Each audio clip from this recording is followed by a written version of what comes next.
welcome to another video of Dead by Daylight. My name is Cubeproductions. Today using Score Merchant with a really interesting build. Using leverage, we can decrease their healing speed every time we hook the survivor. We get a token. Every token we have makes their healing decrease by 5% after we hook them for 30 seconds. Knockout, where basically we're going to slug survivors, knocking them out on the ground. When knocked out, no survivor can see them. Also, they move 50% slower and they recover slower for the next 15 seconds after we down them. This perk is really good with Thanaphobia, because Thanaphobia, every time someone is injured, dying, or hooked, every survivor who's also injured, dying, or hooked will have a 2% repair, sabotage, and totem clean speed. And if all 4 of them are injured, dying, or hooked, then they'll have a 12% penalty instead. And last, we have Slaughter Butcher. Every time we hit a survivor, they become mangled and hemorrhage, and they basically heal fast. It may heal slower, but 25% and bleed more. We're using randomized strobes, making it so that way survivors interrupt during radius are hindered for 3 seconds by 5%, and brown noise generator to make them oblivious. Without further ado, let's go straight into the game so I can show you how good anti-heal slug Score Merchant is.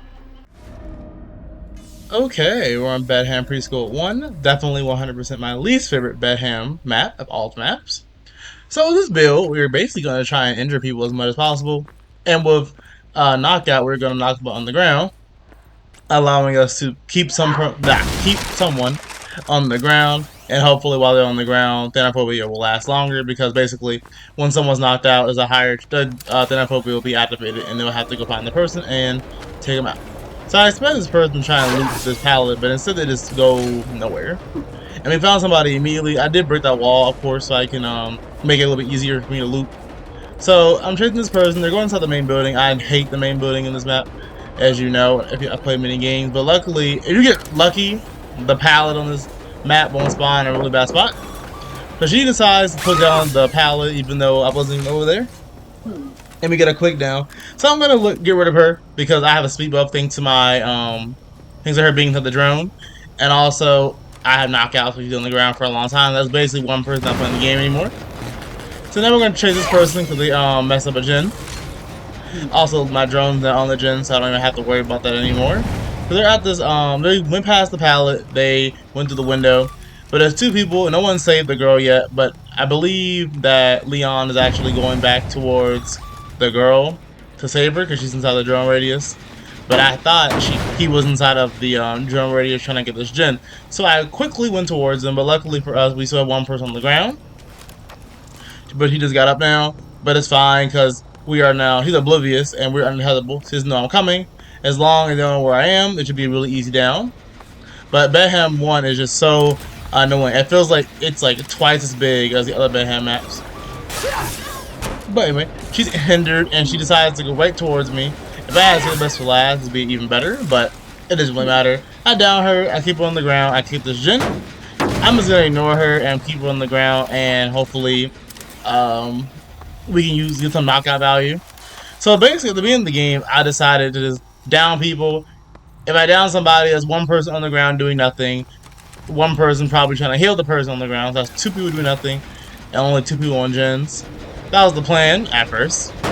But if you notice that after I kick this gen and that person runs away, the girl that I have on the ground is about to get back up in like 1 second. So because I realized they got her up really fast, I'm thinking to myself like, okay, I'm gonna have to change my plans. Knocking out people is not gonna work. I can't just knock out every single person and keep 1 person on the ground. My plan's not gonna work. So I changed my plans and I do a gen. So instead what I just have to do is we're gonna use knockout in combination with the other perks just to get someone on the hook and then knock out people if we need to. I swing to this pallet, I don't care. I'm gonna down this person if I can. With this person down, we can now go to a hook and quickly hook them. And we could have hooked the other people we down too, but I chose to just leave them on the ground. Honestly, I probably should have hooked them, but it's fine. She goes straight towards the gen again, knowing I'm there. Then she slams the pad on me, and luckily she runs away while I'm on the other side, so I get a quick, easy down. And we got 1 stack of leverage. Everyone besides Leon and the person who just unhooked her are injured, so they have a 4% decrease to their repair speed. And with leverage and Slaughter Butcher, they're gonna heal even slower. So I'm going straight back to this gen, because this is the gen that people want to work on for some unknown reason. Also, you look at this video is extremely long. Well, not really extremely long, but normally my videos are like 14 to 18 minutes long. This is like a 20-minute video because this game took a long time because of what they were trying to do and the build we're using. We're just basically trying to slow down the game as much as possible. Normally, when we slow down the game, we're trying to slow down the what's it called? Gens, but this time we're trying to slow down the survivors. This girl's injured, but also exposed. I don't really care if she's exposed and injured. But then another girl is exposed, so I know that there's a person over here. I believe it's actually the person that I already downed before, who's already been hooked. So I was gonna go after her, but then I chose to just wait a moment and kick this gen, break that pallet, and just reset myself. Now at this point, they could be doing gens anywhere across the map, as you can see. Gen is done, but it's fine because 3 people are injured.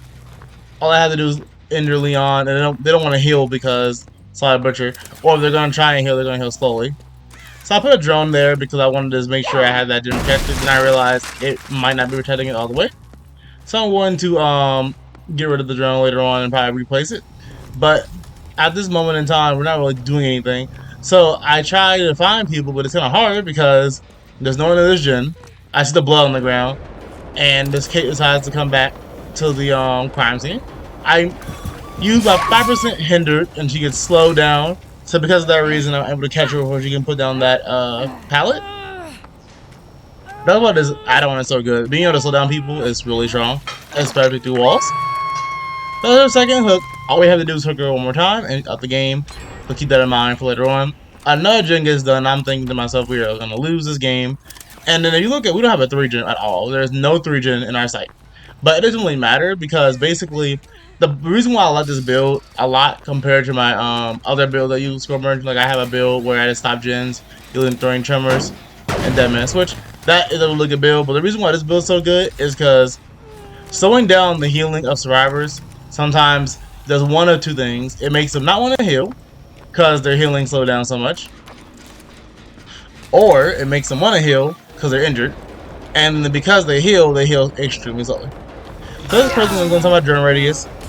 Have the hinders has effect now for like for only 3 seconds, but it doesn't really matter because I'm going to try and mind game him. He's going to drop down, but sadly for me, he's smart enough to realize I'm going to do this. But I'm going to swing, and I don't know. I'm not gonna lie. I don't really understand how he got to that pallet fast enough. I think I should have hit him, but it's fine. I break this wall because honestly, these walls are really annoying. So I'm just got rid of my drone because they're oblivious. But she came out I came out of nowhere and scared her, so she got down. I believe this was her second hook, if we can hook her. With this being her second hook, we have 2 people that are hooked already, which is really strong for us. But we have to down the person that we hooked. Sadly, we haven't downed her yet, but I see her over here, so I'm gonna try. Not over here. I don't see her. It's someone else. But I'm gonna put a drone over here. Cause I don't want them to complete this gen. And at the moment, we are doing pretty good, but we're also kind of behind. It depends on what gens are on. I know that I'm on any gens besides the one I just kicked because that's the one I just kicked. So I'm gonna go after her because I'm like, oh, you're dead on hook. I'm killing you. Make her draw the pallet, make her vault it, and down her. I have to down her and get out the game because it makes more sense to have only 2 people in the game. Well, 2 people in the game than 4. But sadly, she has flashlight saved. But I'm relentless. I'm gonna either go after Kate or I'm gonna go after her because either way, they're both dead on hook. So I decided to go after Kate for a little bit, but then I realized that this loop in this building is kind of annoying. I don't know if I can catch her off guard. It's gonna be kind of hard to kill her.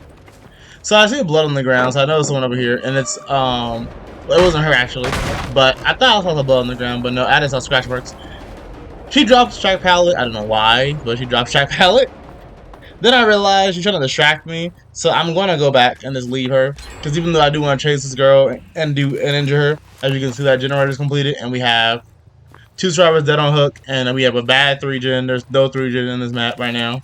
Map is too big for a 3 gen. So we're in a really, really bad spot, and I'm kind of honestly, at this point when I was playing, I wasn't giving up. But at the same time, I felt like this build is not going to work. It's not working. I should probably just like give up. But I never give up when I play Score Merchant because honestly, even though we only have one, they only have to complete 1 more gen, it's gonna be extremely hard for them to do that if I use my strategy in my brain. So basically, I have all 4 of my drones, and I know that someone's at this gen. So I'm gonna put a drone here and kick it. Now I noticed that somebody is being locked on by my drone, so I think it's this drone. I don't know for sure if it's this one or not. But then they almost get fully locked on, now they're exposed. And in case you don't know, if you're in that locker, you will still be exposed by the drone. I thought she had it on, so I was scared. I was like, no one would willingly stay inside the drone radius, even though they know I know they're there. But she dead on hook, so now we have one person dead. All we have to do is find a person that's dead on hook and down them. But honestly, I don't really know why she decided to just stay right there, because in my head I'm thinking it tells you when you're exposed. So why would you stay in the locker knowing I know where you are? But oh well. So I'm gonna hook that person down and they're dead now. I'm just gonna put these drones on these gens. Then I see Leon in the corner of my eye, and I'm gonna chase him. But then I'm like, wait, I'll wait, because even though I see Leon, I don't want to chase him right now because I need to focus on these gens. The girl gets rid of my drone, but she is now oblivious because she's in the drone radius for a little while. Doesn't know I'm coming, so I get a free hit. But sadly, it's not the girl who's dead on hook. But I'm gonna put a drone up to reset that loop, or reset that generator. Luckily for me, she has, I believe, sprint burst. I don't think she has or she has some perk. I know it's not live, so I don't have to worry about that. I'm down her. I didn't quickly hook her because even though I'm glad I downed her, and she's not dead on hook, so her down isn't really that important. Well, it does get out the game faster, but this is her second hook. I remember correctly, I hooked her first. Well, that was her first hook. I don't remember. I downed her. I didn't hook her. I downed her and I tried to slug her, but it didn't work as planned. So if you want to use this build, by the way, I recommend what you do is you this build is not really bad, honestly. The main problem is at the beginning of the game I tried to slug, thinking like I could do it, but it's kind of hard to slug when you have all 4 survivors up.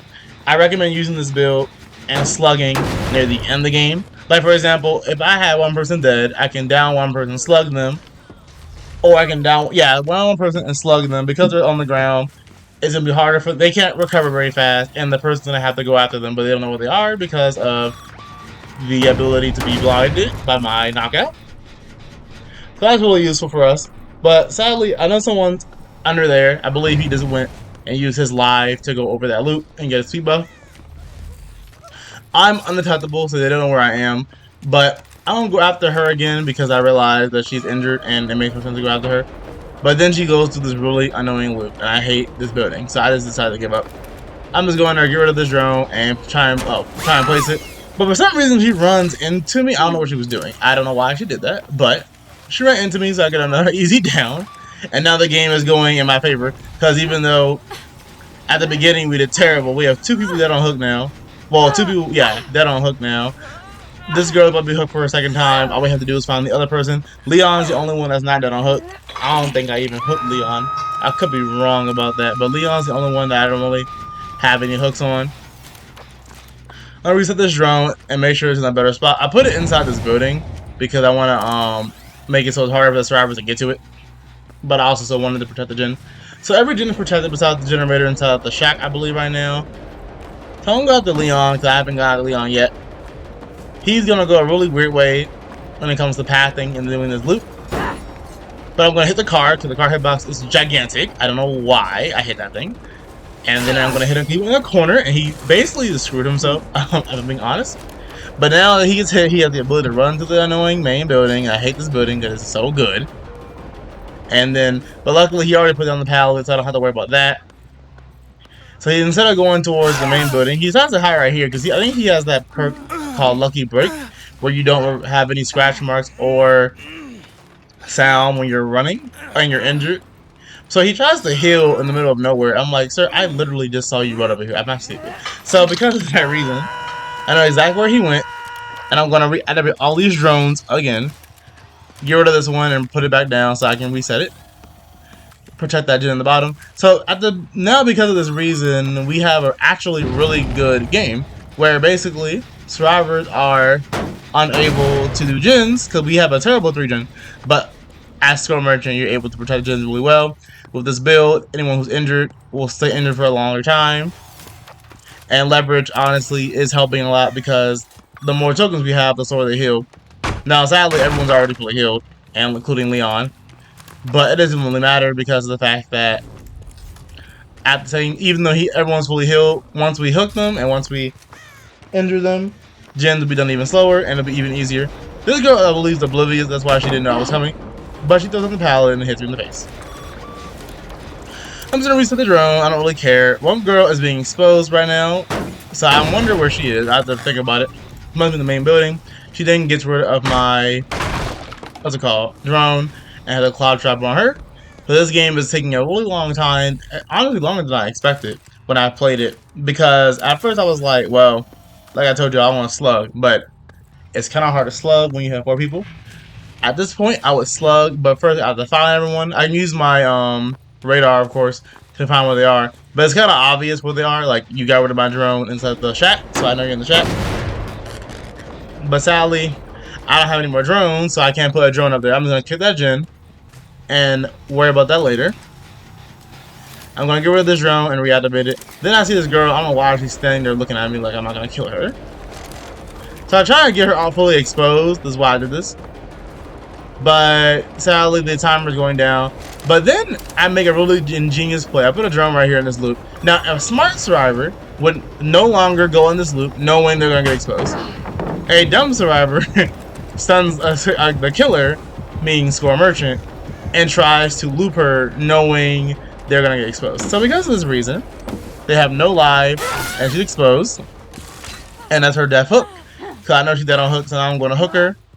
And I'm going to get a token for my leverage, even though it doesn't really matter because no one's injured. Then at the corner of my eye, I see someone run from this gen, so I know there's someone over here too. But I'm going to put a drone up and ignore that person that ran. Because I had a feeling Leon's still on this generator inside of the shack. And lo and behold, I was right. So because I am a smart human being, I told you before in my videos that the drones, I believe, have no height limit. So you can put a drone inside the basement and it will protect the top. So I'll put a drone all the way in this basement. That way it protects the top. Put it all the way in the corner. That way it protects the entire of the gen. I believe it protects the entire gen by me doing that. I'm going to reactivate this drone inside the main building and go back to this building. I'm going to go back to this car and kick this gen. Now Leon, I know he's over there, and I know that if he wants to try and disable that drone, he's going to have to go to the basement. And there's no way he's going to want to do that. So, Leon is trying to figure out which part of the gen he can be on where he won't be detected by the drone. But it doesn't work out. No matter where you are, you'll always be detected by my drones. So because of that reason, Leon and this girl don't have the ability to do my gens. Now, she decides to go inside my drone radius anyway and do the gen. Now, in case you don't know, if you have a claw trap on you and you end up going inside the radius of a drone, the claw trap will prevent you from doing the drone. Very simple. But it won't prevent you, it will prevent anyone. So if you one person with a claw trap is near a drone, it will prevent everyone from doing that drone as long as you're near the drone. Knowing this, I know that she can't get rid of that, that drone. So now she's exposed, and all I have to do is basically find her. But I'll find her later. I have 65 seconds, well, I have 45 seconds now to find her. I know that Leon's here. Then I realized this drone is in a good-ish spot, but also a bad spot. So I was going to fix the drone before I decided to chase this person. I'm going to put it, instead of putting it in this corner, I'm going to put it here. A little closer. It's still in the corner, but it's going to protect the window and the entirety of the actual, what's it called? The generator. Then I found an even better spot, and I put it in that corner where we caught Kate last time. So now the entire building is protected. I know Leon's here, but I'm going to ignore that because I want to find the girl who's exposed. I'm going to activate this drone just so I can tell if she's there or not, but she's not there, sadly. So because of that reason, I have found where she is. I only got 30 seconds to find where she is. And there she is. I don't know why she's in the middle of the open, knowing she can hear my terror radius, but it's fine. There's nothing over here, so she has to run towards the corner. But easy down for me. Now, at this moment, I could have used knockout, but then I realized there's no point. I believe she's dead on hook. So I'm just going to hook her. I think she's dead on hook. I could be wrong. I feel like she's dead on hook. We'll find out in a minute. Yes, dead on hook. So because of this reason, I'm like, well, easy. Now that I know she's dead on hook, I don't have to worry about much. All I have to do now is find the, what's it called? The hatch, and we win. If I can find the hatch, that is. The hatch on this map can be really, really annoying. I hate Bedham Preschool 1. I hate this map so much. Like, I'm not gonna say I hate Survivor Center maps, but this map is so big and it's so annoying. So I don't even care if Leon gets the hatch because, yes, I'm trying to kill everybody, but this game has been going for so long that I feel like he kind of deserves the hatch. He's the only one that actually was able to evade me correctly. He wasn't always in my drones, but as you can tell by this build is really good at stopping survivors from basically healing and from doing gens by slowing down the healing progression and the gens. So if you like the video and the build, make sure you like, comment, and subscribe. I love reading y'all's comments. I plan on doing a kind of mini series of how many wins can I get in a row with Score Merchant. I am not the best player, but my Score Merchant is God tier. I hope in my brain. So I'm gonna try my best to try and do a little series like that. I also will be making, of course, more builds with Score Merchant kind of like this. But I'm gonna probably use my Hex build or my slow down the game build because I really like that build a lot and I feel like it's her best build. But like I said before, if you enjoyed the video, make sure you like, comment, and subscribe. Subscribe for more Score Merchant gameplay, Survivor gameplay, and other games. And comment. I love reading y'all's comments. I'll see y'all in the next video. Have a nice day.